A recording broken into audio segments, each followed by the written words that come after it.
நான் இன்னைக்கு செய்ய போகிறது அசோகா ஹல்வா. இது வந்து என்னென்னா ரொம்ப ஈஸி மெத்தடு. பட் என்னென்னா டைம் வந்து இது கொஞ்சம் ஜாஸ்தி தான் ஆகும். இதுக்கு வந்து ஒரே ஒரு கப் வந்து நம்ம வந்து பாசிப்பருப்பு எடுத்து நல்லா வேக வச்சுட்டு அதுக்கப்புறம் மிக்சியில் அடித்து வச்சுட்டோன்னா நம்ம மசிக்க வேண்டியதில்லை. அது வந்து ரொம்ப ஈஸியாக செஞ்சுக்கலாம். அதுக்கப்புறம் ஒரு பேனில் நெய் நல்லா சூடு பண்ணிவிட்டு முந்திரியும் வறுத்து தனியாக எடுத்து வச்சுட்டு கோதுமை மாவு வந்து நல்லா ட்ரை ரோஸ்ட் பண்ணணும். அதாவது நல்லா வாசம் வரும் வரைக்கும் நல்லா வறுத்துட்டு அதுக்கப்புறம் இந்த பாசிப்பருப்பு இதையும் நம்ம நல்லா ஊற்றிட்டு நல்லா கிண்டிகிட்டே இருக்கணும். அதாவது ரொம்ப நேரம் ஆகும் இது வந்து செய்கிறதுக்கு. பட் ரொம்ப ஈஸியாக செய்யலாம். அதுக்கப்புறம் நம்ம வந்து சுகர் வந்து ஒரு 1.25 கப் வந்து நம்ம சுகர் ஆட் பண்ணி செய்ய போகிறோம். இப்போ எப்படி செய்கிறது இந்த வீடியோவில் சொல்கிறேன், வாங்க பார்க்கலாம். நான் இன்றைக்கி செய்ய போகிறது அசோகா அல்வா. தேவையான பொருட்கள்: 1 கப் பாசிப்பருப்பு, 15 முந்திரி, ஃபுட் கலர், 1 கப் வந்து நெய் எடுத்திருக்கேன், கோதுமை மாவு 1/4 கப், 1.25 கப் வந்து சுகர் எடுத்திருக்கேன். அதாவது நம்ம 1 கப் பாசிப்பருப்பு எடுத்துட்டோம்னா 1/4 கப் இல்லைன்னா 1/2 கப் கோதுமை மாவு எடுத்துக்கலாம். அதே கப்பில் கீ எடுத்துக்கலாம். இந்த கப்பில் 1.25 கப் வந்து நம்ம சுகர் எடுத்துக்கலாம். இதுதான் வந்து கரெக்டான அளவு. இப்போ எப்படி செய்கிறதுன்னு பார்க்கலாம். ஃபஸ்ட்டு வந்து இதையே நல்லா ஒரு 10 மினிட்ஸ் ஊற வச்சுட்டு குக்கரில் வந்து வேக வச்சு எடுத்து வச்சுக்கலாம். நான் வந்து 1 கப் பாசிப்பருப்பை நல்லா வேக வச்சு இப்போ நான் இந்த மாதிரி நல்லா மசிச்சு வச்சுக்கோங்க. அப்போ தான் வந்து அந்த அல்வா வந்து பதம் வந்து நல்லாயிருக்கும்.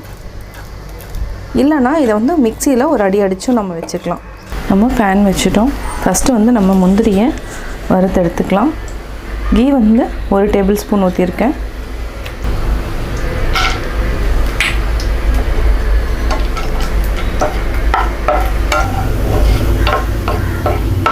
நிறமாக ஆயிடுச்சு. இதை வந்து நம்ம தனியாக எடுத்து வச்சுக்கலாம். இப்போ நம்ம முந்திரி வந்து எடுத்து வச்சுட்டோம். அடுத்தது வந்து சிம்மில் வச்சுட்டு நம்ம வந்து அதாவது கோதுமை மாவை நல்லா வறுத்துக்கலாம்.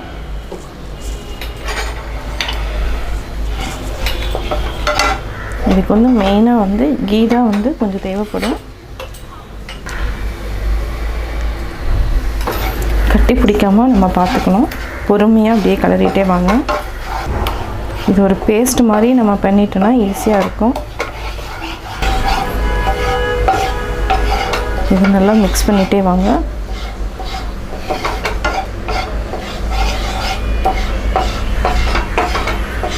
நான் வந்து பாசிப்பருப்பை வந்து மிக்சியில் வந்து ஒரு சுத்து எடுத்துக்கிட்டேன். ஏன்னா அப்போ தான் வந்து அந்த கட்டி எதுவுமே இல்லாமல் இருக்கிறதுனால 1 டம்ளர் ஆட் பண்ணிவிட்டு வாட்டர் ஆட் பண்ணிவிட்டு மிக்சியில் அடிச்சிட்டேன். ஏன்னா நம்ம மிக்ஸ் பண்ணுறதுக்கு வந்து ஈஸியாக இருக்கும். அதே மாதிரி அல்வா வந்து கரெக்டாக அந்த பதத்துக்கு வரும். இதையும் நல்லா அப்படியே கிளறிட்டே வாங்க. அப்போ தான் வந்து உங்களுக்கு கரெக்டாக அந்த அல்வா பதம் வந்து வரும். அதே மாதிரி கட்டி இல்லாமல் நம்ம கிளறணும். இதுக்கு இடையில வந்து நம்ம ஒரு டேபிள் ஸ்பூன் கீ விட்டுக்கலாம். அப்போ தான் வந்து ஒட்டாமல் இருக்கும். இது மாதிரி கொஞ்சம் கொஞ்சமாக நம்ம நெய் விட்டு கிளறிக்கலாம்.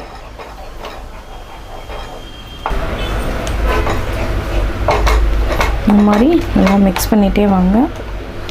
இப்போ வந்து ஆல்மோஸ்ட்டு இது வந்து தொட்டு பார்த்தா ஒட்டக்கூடாது. அந்த பதம் வர வரைக்கும் நம்ம நல்லா கிளறிட்டே இருக்கணும்.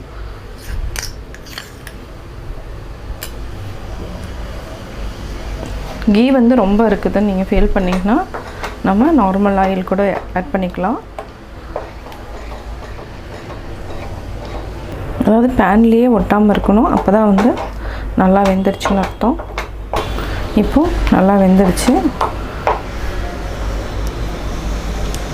நம்ம வந்து ஃபுட் கலர் ஆட் பண்ணிக்கலாம். தேவைன்னா மீதியும் ஆட் பண்ணிக்கலாம்.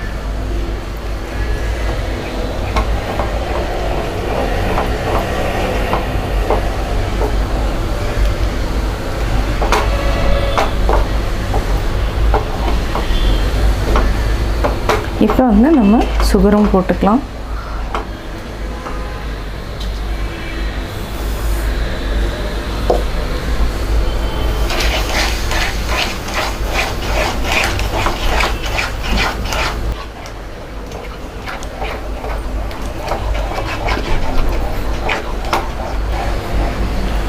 அப்படியே வச்சுட்டு நல்லா சுருண்டு வர டைமுக்கு நம்ம ஆஃப் பண்ணிக்கலாம்.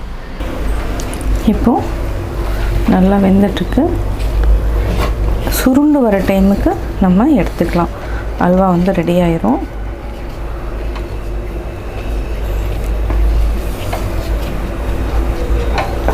பார்த்திங்கனாவே உங்களுக்கு தெரியும், அதாவது என்னென்னா ஒட்டாமல் இருக்கும்.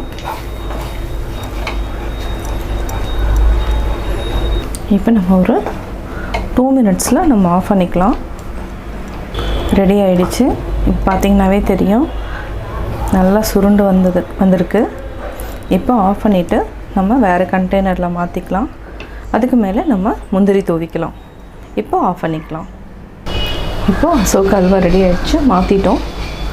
நம்ம மேலே ஆல்ரெடி வறுத்து வச்சுருக்கிற முந்திரியை ஆட் பண்ணிக்கலாம். அல்வா எப்படி செஞ்சீங்கிறத பார்த்தீங்க. இதை வந்து குட்டீஸ்க்காக நம்ம செய்யலாம். எல்லாருமே லைக் பண்ணி சாப்பிடுவாங்க. நீங்களும் வீட்டில் ட்ரை பண்ணி பார்த்துட்டு உங்களுடைய கமெண்ட்ஸ் எனக்கு சொல்லுங்கள். பிடிச்சிருந்தால் லைக் பண்ணுங்கள். மறக்காமல் எங்கள் சேனலை சப்ஸ்கிரைப் பண்ணுங்கள்.